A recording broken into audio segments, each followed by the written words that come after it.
The radio called my name before I even picked it up, and I was the only one scheduled that night. I remember staring at it for a second, waiting for dispatch to repeat the call, but it just crackled and went silent like it hadn't said anything at all.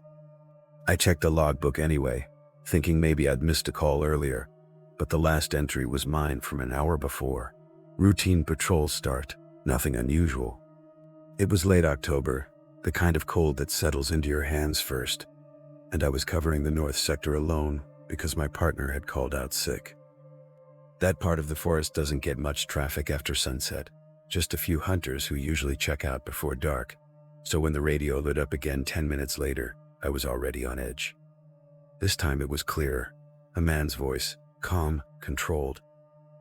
He said, "Ranger Unit 3, you need to return to the trailhead immediately." "I am Unit 3, but that wasn't dispatch's voice. I picked up and asked for identification, but the signal broke into static halfway through my sentence. I tried again. Nothing. Just a faint clicking sound, like someone tapping the mic on and off. I checked the frequency, thinking maybe I'd picked up a cross-channel, but it was set correctly. I even cycled through the backup frequencies we keep written on a laminated card in the glove compartment, but they were all quiet. That's when I noticed something else. The GPS unit on my dashboard had frozen. It still showed me on the main service road, but I turned off that road at least 15 minutes earlier. I reset it, but it kept snapping back to the same location, like I hadn't moved at all. I wrote it down in the logbook out of habit. Radio anomaly, TPS malfunction, 21:47 hours. I didn't think much of it yet. Equipment fails all the time out there. But then I saw the truck. It was parked just off the trailhead I'd passed earlier, lights off, engine cold. I hadn't seen it when I drove by the first time. It was a dark green pickup, older model, with a dented rear bumper and a missing license plate. That alone was enough to raise a flag. We get abandoned vehicles sometimes, but they're usually reported missing or left by hikers who got lost. This one looked like it had been placed there deliberately. I pulled over about 20 yards behind it and radioed dispatch, but again, nothing came back, just that same clicking sound. I stepped out of my vehicle and the air felt heavier than it should have, like the forest was holding its breath. I approached the truck slowly, shining my flashlight through the windows. The inside was clean, no trash, no gear, no keys. But the driver's seat was pushed all the way back, like someone tall had been sitting there. I checked the bed of the truck and found something that didn't make sense. A folded park map, but it was marked up with red pen. Not trails or campsites, coordinates. Dozens of them scattered across the north sector. Some were circled, others were crossed out. I recognized a few of the locations. Old fire watch towers, closed access roads. One of them was a restricted research area that's been off limits for years.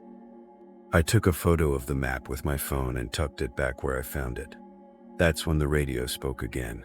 Same voice, same calm tone. "You're not supposed to be there." I spun around, expecting to see someone behind me, but the trail was empty. My truck was still idling where I left it, headlights cutting through the trees. I grabbed the radio and demanded to know who was transmitting, but the signal dropped again mid-sentence. I tried calling dispatch one more time, but it was like the entire network had gone dead. I decided to mark the vehicle for towing and head back to the station. Protocol says not to engage alone when communications are compromised. I got back in my truck and started the engine, but before I could put it in gear, the GPS flickered again. This time it updated, but it didn't show my current location. It showed me about 2 miles deeper into the forest, near one of the coordinates I'd seen on the map. I checked my surroundings. I hadn't moved. The truck was still behind me. The trailhead sign was still there, but the GPS insisted I was somewhere else. I wrote that down too. Then I noticed something else. The odometer had jumped. It showed I'd driven an extra 3.2 miles since I parked. I hadn't. I know I haven't. I haven't even turned the wheels. That's when I heard footsteps. Not close. Maybe 50 yards into the trees. Slow. Deliberate. I killed the engine and turned off the lights.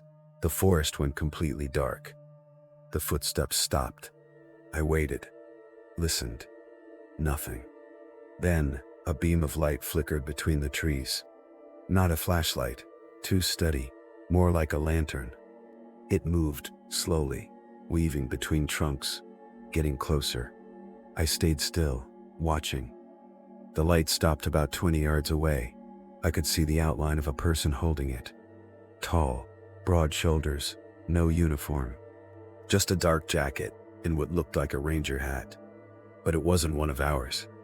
I know every ranger in that district. He didn't move, just stood there, holding the light, facing my truck. Then the radio came alive again. "You left your post," the voice said. I didn't respond. I just watched. The figure raised the lantern slightly, like he was trying to get a better look inside my vehicle. Then he spoke, but not through the radio. Out loud, same voice. "You're not supposed to be here." I started the engine and turned the headlights back on. The figure was gone. Just gone. No sound, no movement. The light vanished with him. I didn't wait. I put the truck in gear and drove straight back to the station. When I got there, the first thing I did was check the logbook. My entry was still there, 21:47 hours. But underneath it, in the same handwriting, was another line. 22:13 hours, returned to Creelhead, vehicle secured. I hadn't written that. I checked the security footage. The cameras showed my truck pulling into the lot at 22:10, but I didn't arrive until 22:45. I know that because I checked my watch when I parked. The footage didn't lie. It showed me stepping out of the truck, walking into the station, and signing the logbook. But I was still out on the trail at that time. I was standing in the dark, watching that figure with the lantern. I reported everything to my supervisor the next morning. He said it was probably a glitch, equipment malfunction. Maybe I was tired, maybe I misread the timestamps. But then he showed me something that didn't make sense. The coordinates from the map I photographed, they matched a series of unreported incidents over the past 6 months. Missing hikers, abandoned campsites, radio interference, all in the same sector. He said they've been looking into it quietly, trying not to cause panic. Apparently, things like this happen more often than people think. I asked him about the truck. He said there was no record of it, no tow request, no report. It was never there. But I know it was. I saw it. I touched it. I took a photo of the map inside it. I pulled out my phone to show him, but the photo was gone. Just gone. No trace of it. I checked the timestamp on the last image in my gallery. It jumped from 21:30 to 2300. There was nothing in between. Later that day, I went back to the trailhead with another ranger. We searched the area for over an hour. No truck, no tire tracks, no footprints, nothing. But the GPS in the vehicle, it still showed that same coordinate. 2 miles deeper into the forest, near one of the marked spots. I haven't gone back out there alone since. They reassigned me to day shifts, closer to the main park entrance. But every now and then, when I'm logging out at the end of my shift, I see it. That extra entry in the book, the one I didn't write, still there. Same handwriting, same time. And sometimes, when the radio crackles late at night, I hear that voice again, calm, controlled, telling me I've already been somewhere I haven't, or worse, somewhere I might still be.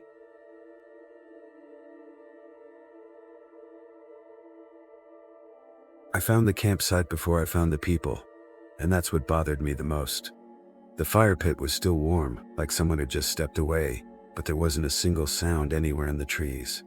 No voices, no movement, not even the usual rustling you get from animals at that hour. It was early morning, just after first light, and I was on a routine sweep of the Southern Ridge Trail, checking for unauthorized campers. That area had been closed for weeks due to unstable ground after a small landslide, but people ignore signs all the time. What they don't usually do is vanish and leave everything behind. There were 2 tents, both zipped open, sleeping bags still inside, gear scattered like someone had been in the middle of packing up. A portable stove sat on a flat rock, half a cup of coffee still inside the metal mug beside it. I touched the side of the cup. It was warm. I checked my watch. 0612. I wrote it down in my pocket logbook out of habit. Then I did a quick perimeter check, calling out standard procedure, identifying myself, asking if anyone needed assistance. Nothing came back, just that quiet, heavy silence that makes your ears feel like they're straining for something that isn't there. I radioed it into dispatch, reported a possible abandoned campsite in a restricted zone, but the signal came through distorted, like I was talking through water. Dispatch asked me to repeat my location twice, even though I was reading coordinates directly off the marker post about 50 yards back. That's when I noticed something odd. The marker post number didn't match my nav. It should have been S14, but the plate on the post read S22. I double-checked the map, then looked back at the post. Same number. I made a note of it and continued the sweep. Inside one of the tents, I found a backpack with a wallet in the outer pocket. ID showed a man in his early 30s, local address about an hour away. No sign of injury, no blood, no struggle, just gone. The second tent had a camera tripod set up just outside the entrance, facing into the woods. No camera attached. That didn't sit right. People don't usually snap a shot without the camera. I scanned the tree line, following the direction the tripod was pointed. About 30 yards out, I saw something hanging from a branch. It was the camera, just dangling there by its strap, swaying slightly, like it had been placed, not dropped. I approached slowly, keeping my eyes on the ground for tracks. The soil was soft from recent rain, so prints should have been easy to spot, but there weren't any. Not leading to the tree, not away from it. Just a few partial impressions near the tents, like someone had stepped in place without actually going anywhere. I reached up and took the camera down. It was still powered on. The screen flickered when I pressed a button, and the last video file popped up automatically. I hesitated for a second, then hit play. The footage showed the campsite from the tripod's angle, same position I'd just seen, the two tents, the fire pit, the gear. Everything looked normal at first.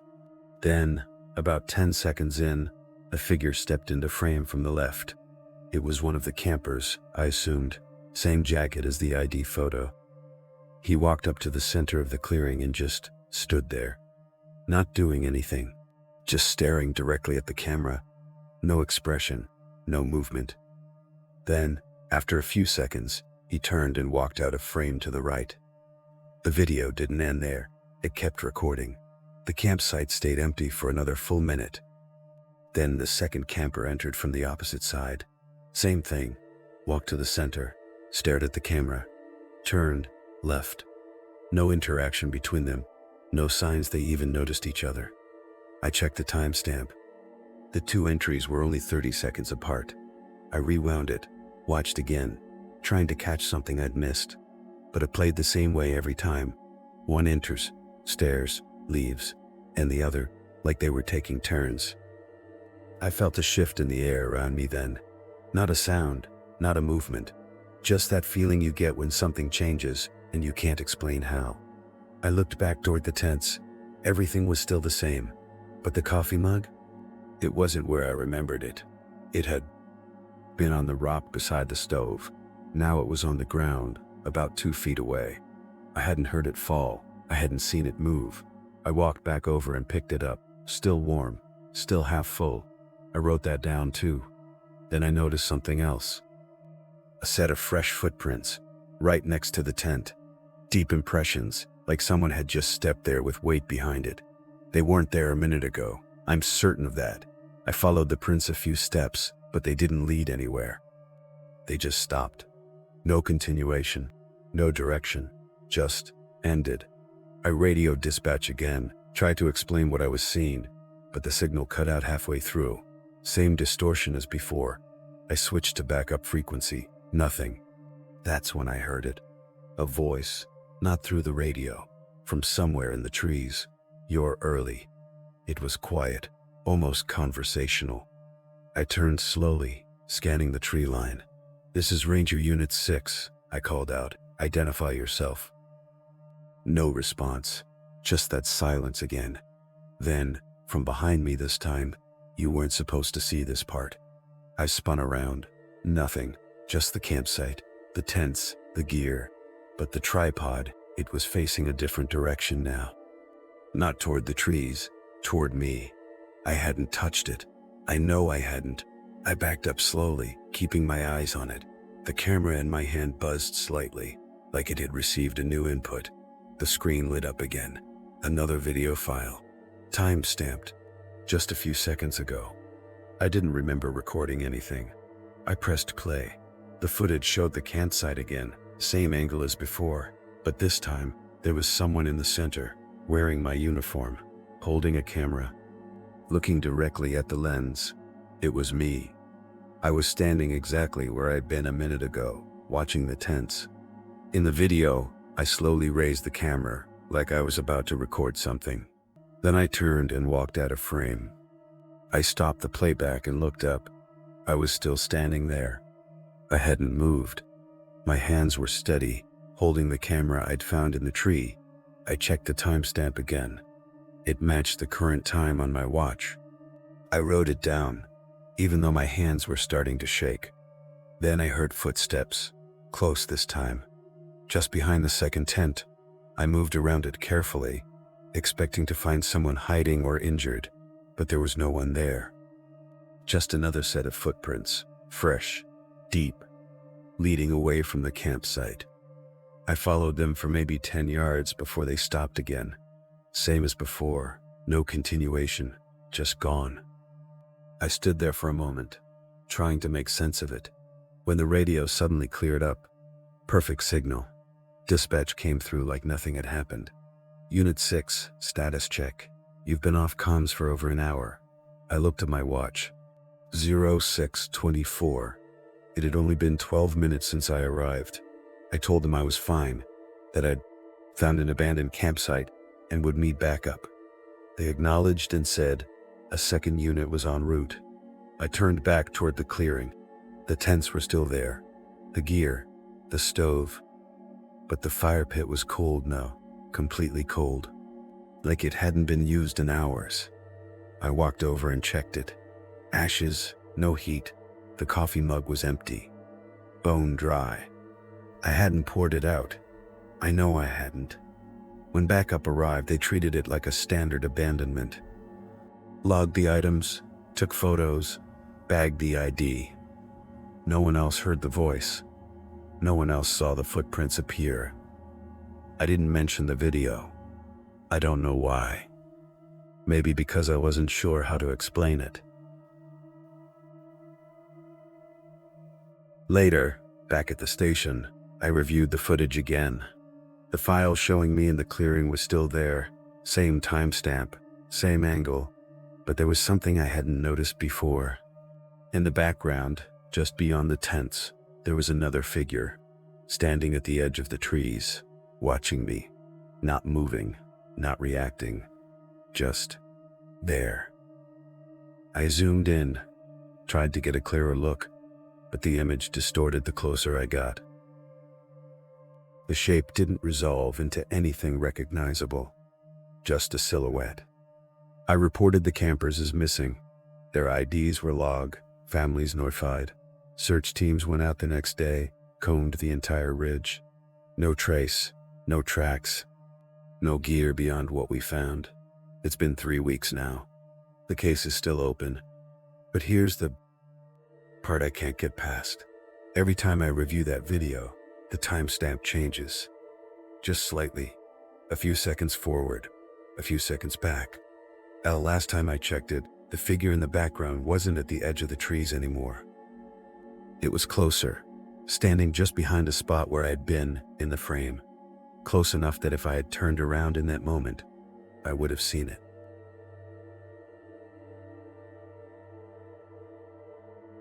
The first thing I noticed was the barricade sign had been moved, even though I had locked it in place the night before. It was lying flat across the dirt road, not broken, just carefully set down, like someone didn't want to damage it. That road leads into a restricted burn zone, closed off after a wildfire the previous year left unstable trees and sinkholes. No public access, no exceptions. I was assigned to check it every morning during my patrol, and I always logged the condition of the barrier before continuing. That day, I stopped the truck, stepped out, and immediately felt something was off. The padlock was still attached, still closed, but it wasn't securing anything.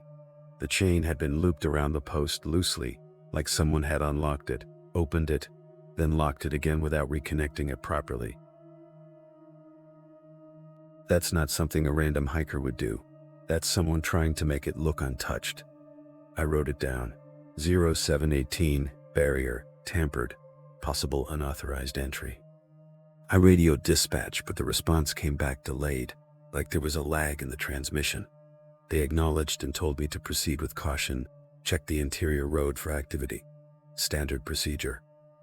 I got back in the truck and drove past the barrier, following the dirt road as it narrowed into the burn zone.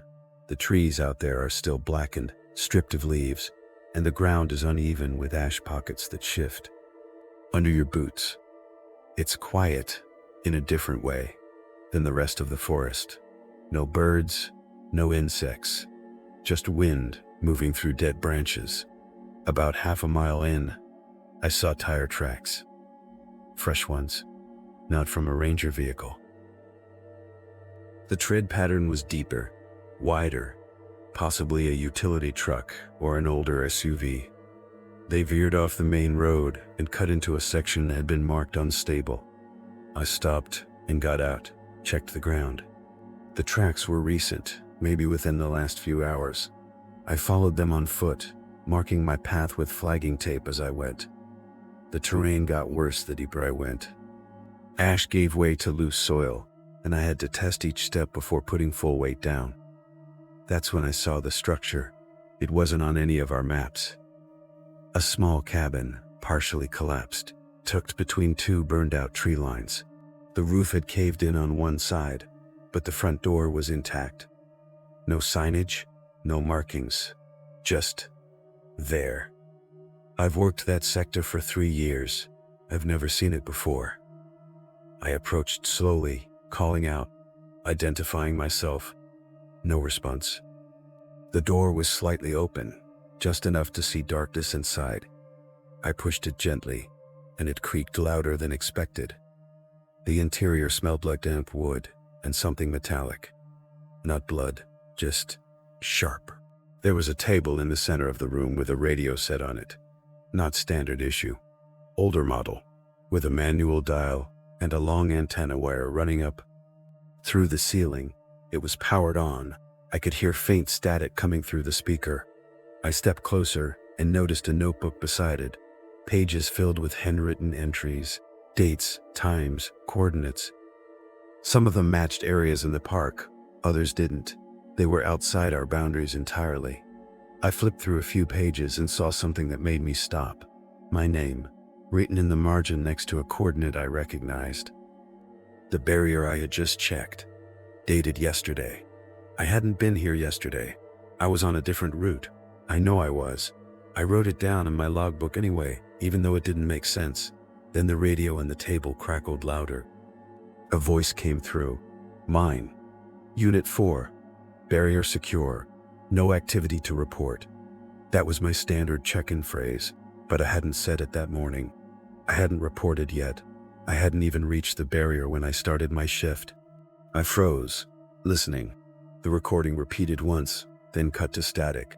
I reached for the radio, but before I touched it, the door behind me slammed shut. Hard. I turned quickly, but there was no one there. I tried the handle. It wouldn't budge. I pushed harder. Nothing. It was like something was holding it from the outside. I stepped back, scanning the room for another exit. There was a window on the far wall, but it was boarded up from the outside. I went back to the door and hit it with my shoulder. It gave. Slightly, then stopped. I hit it again. This time it opened just enough for me to see outside. No one there. Just the burned trees and a path I'd come from. I forced it open and stepped out, breathing harder than I realized. The air outside felt colder, sharper. I looked back at the cabin trying to get a better sense of it, but something was wrong. The angle. The structure didn't line up with the way I'd approached. It was like it had shifted slightly, rotated in place. I know how that sounds. but I marked my path carefully. The flagging tape should have been directly in front of the door. It was off to the left now, about 10 feet away. I walked over to it, checked the ground. My footprints were there, but they didn't lead to the cabin anymore. They stopped short, like I'd turned back before reaching it. I looked around, trying to reorient myself, when I heard the engine. Low, idling. I followed the sound back toward the road and saw the vehicle, parked where my truck had been, but it wasn't mine.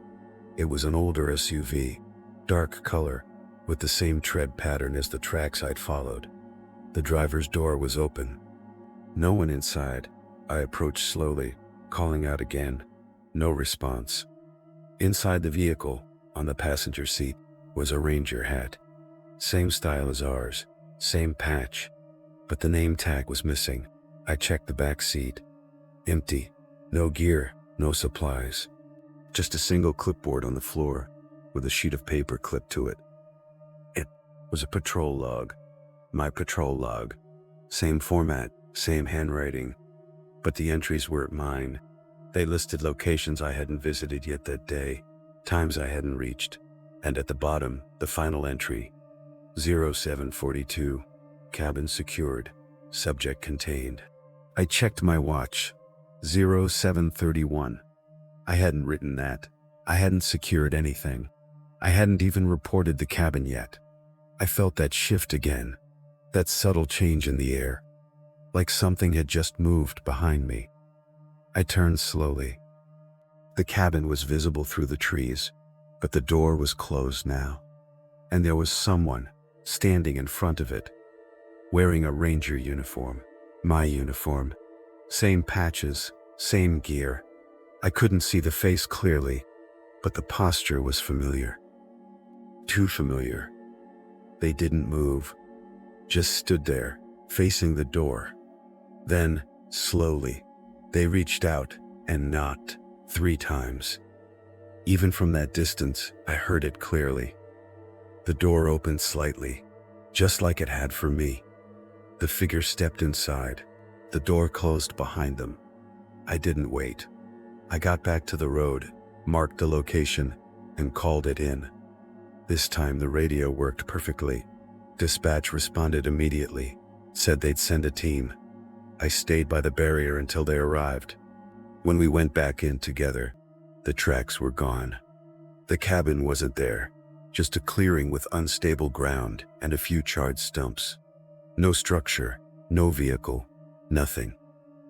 I showed them the coordinates, the notes, everything I'd written down. They logged it as a possible disorientation incident, environmental stress, heat exposure. But I know what I saw. I know what I heard. And here's the part that keeps me up. When I got back to the station and turned in my logbook, my supervisor flipped through it and paused. He pointed to the last entry, the one I didn't remember writing. 0742, cabin secured, subject contained, same words, same handwriting as the clipboard. I didn't write that, I'm sure of it. But the pen I use, it leaves a small ink blot at the end of every entry. It's a defect in the tip, and that line had the same blot.